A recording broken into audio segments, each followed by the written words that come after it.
రకాల చర్మ సమస్యలకు శాశ్వత పరిష్కారం ఈ శ్రీత 9281458181. ఇందాక మన ఒకరింట్లోకి వెళ్తే వాళ్ళు మాట్లాడుతూ ఉన్నారు.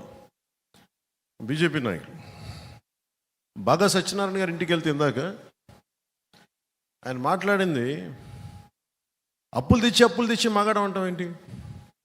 అభివృద్ధి చేసి కదా నువ్వు మగాడం అనాల్సిందే.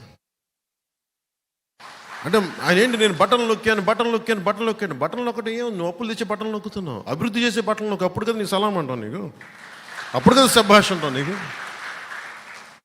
అంటే వ్యక్తిగతంగా నీకు ఆస్తులు పెరిగిపోతూ ఉన్నాయి. అంటే ఇవన్నీ చూస్తూ ఉంటే మనకి రెండు ఉన్నాయి. జనసేన టీడీపీ వస్తే మీకు ఈ పథకాలు ఆపేస్తారని ఉంది. జగన్ ఏం చెప్తున్నాడు మన అసెంబ్లీలో కూడా, భవిష్యత్తులో ఏ ప్రభుత్వం పథకాలు ఆపలేదు, అంత పగడ్బందీగా పథకాలు పెట్టాను అన్నాడు. దాన్ని బట్టి మీకు అర్థమవుతుంది కదా, మేము వచ్చిన పథకాలు కంటిన్యూ చేస్తామని అతనే చెప్తున్నాడు. అందరికీ చెప్పండి, మనం వచ్చిన పథకాలు ఎలా కంటిన్యూ అవుతాయి? కాకపోతే మేము అభివృద్ధి కూడా చేస్తాం పథకాలతో పాటు. ఇప్పుడు అప్పులు తెచ్చి ఫైనల్గా అతను డబ్బునోడు అయిపోతున్నాడు బాగా విపరీతం. చెల్లి కూడా డబ్బులు ఇవ్వట్లేదు పాపం. బాబు తెలంగాణలో ఇబ్బంది పెట్టేసి ఇప్పుడు ఆంధ్రాకు వస్తే ఆంధ్రాలో కూడా ఇబ్బంది పెట్టేస్తున్నాడు. ఇంకో నీచపు లక్షణం వైసీపీ కంటే కూడా జగన్ అనుచర వర్గానికి ఏంటంటే, బాధపడకండి బాబు మిమ్మల్ని అన్నాను, కొంచెం భరించండి నేను చెప్పే మాటలు. టీవీలో ఎవరిని చూస్తుంటే వైసీపీలో వాళ్ళకి చెప్తాను. అంటే నేను రకరకాలుగా సోషల్ మీడియాలో మీరు తిట్టేసి, అందరూ వైసీపీ అని చెప్పను కానీ కొద్దిమంది తిట్టే వైసీపీ నాయకులు ప్రత్యేకంగా చెప్తున్నారు. మీరు నన్ను తిట్టినా ఇలాంటికి భయపడి వెనక్కి వెళ్ళిపోయే వ్యక్తిత్వం నాకు లేదు. One man's courage makes a majority అంటాం. ఒక్కడికి ధైర్యం ఉంటే లక్షలాది మందికి వెన్నెముక నిటారుగా నిల్చుంటాం. సో నేను ఒక్కడి నుంచుంటాను. 2014లో ఒక్కడే నుంచుంటే ఇంతమంది లక్షలాది మంది సైన్యం కదలేరు.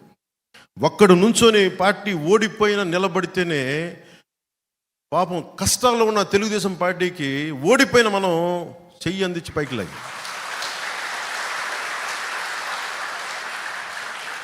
దురదృష్టం ఏంటంటే మన దగ్గర ధైర్యం ఉంది, పోరాటం ఉంది, కానీ ఎలక్షనీరింగ్ చేసే కెపాసిటీ లేదు, ఓట్లు తెప్పించే కెపాసిటీ లేదు.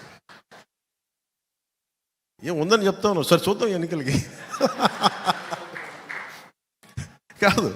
అంటే నేనేంటంటే, నేను బ్రాడ్గా స్టేట్ కోసం చాలా బలమైన వ్యూహం పెట్టాం. ఓట్లు చెల్లకుండా నాయకులుగా పోటీ చేయటం వేరు, గెలవడం వేరు. నేను గెలవడం అనేది ఈసారి ప్రమాణంగా తీసుకున్నాను. 18 లక్షల ఓట్లు వచ్చినాయి, మన తక్కువ ఓట్లు కాదు. 2009లో మనకి 18 సీట్లు వచ్చి ఉమ్మడి రాష్ట్రంలో 18% ఓట్లు వచ్చి ఉమ్మడి రాష్ట్రంలో పార్టీని నిలబెట్టుకోలేకపోయాం. ఆ రోజున నేను 2 చోట్ల ఓడిపోయి, ఉన్న ఎమ్మెల్యే పారిపోయి, మరి 10 సంవత్సరాల పార్టీ నిలబెట్టున్నాం. సో ఓట్లు రావటం పోవడం ఇష్యూ కాదు. ఒక భావంతో, ఒక బలమైన భావంతో లక్షలాది మందిని కట్టిపడేయటం, అది పొలిటికల్ పార్టీ. అది టెంట్ల కింద కూర్చుంటావా, చెట్టు కింద కూర్చుంటావా, గుడారాలు వేసుకొని కూర్చుంటావా, నువ్వెక్కడ నుంచుంటే అదే పార్టీ ఆఫీసు, నువ్వెక్కడ నుంచుంటే అదే రాజకీయం. నువ్వు నడిస్తే రాజకీయం, మాట్లాడితే రాజకీయం. దానికి బిల్డింగులకి సంబంధం లేదు. ఆ రోజున అందరూ పార్టీ నడపలేము సార్ చెప్పి అందరూ పారిపోయి వైసీపీకి వెళ్ళిపోయారు. ఆ రోజున అందరూ, కొంతమంది వేరే పార్టీలకు వెళ్ళిపోయారు. మరి నేను 2 చోట్ల ఓడిపోయి నేను నడుపుతున్నాను అంటే, నేను ఆ రోజు దెబ్బకి నేను నిర్ణయించుకుంది ఏంటంటే, ఏది ఏమైనా కానీ నేను పార్టీని కదలనివ్వను, ఇక్కడే ఉంచుతాను.